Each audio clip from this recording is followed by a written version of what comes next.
Pada Jumat, tanggal 7 Oktober tahun 2022, Baim Wong dan Paula Verhoeven menjalani pemeriksaan di Polres Metro Jakarta Selatan buntut laporan organisasi Sahabat Polisi Indonesia.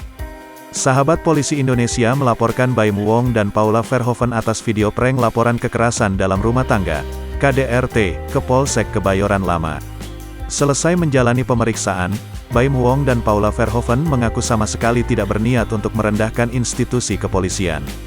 "Saya sebenarnya tidak ada niatan untuk menjelekkan, tidak menghargai," kata Baim, dikutip dari YouTube Cumi Cumi, Jumat, tanggal 7 Oktober tahun 2022.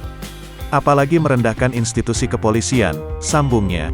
Baim Wong kemudian mengungkap tujuan utamanya bersama Paula membuat konten prank laporan KDRT ke Polsek Kebayoran Lama. Ia hanya ingin mengetahui seperti apa reaksi polisi jika sang istri mengadukan adanya KDRT.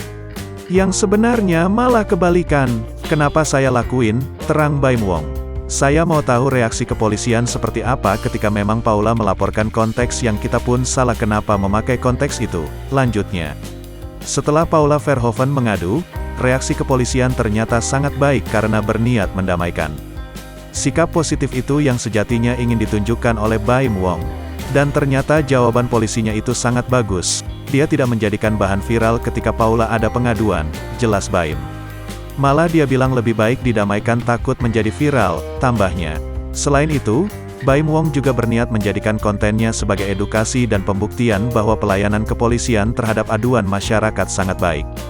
"Karena positif jawabannya, saya mau mengedukasi supaya masyarakat melihat ini loh kepolisian seharusnya seperti ini," ujarnya.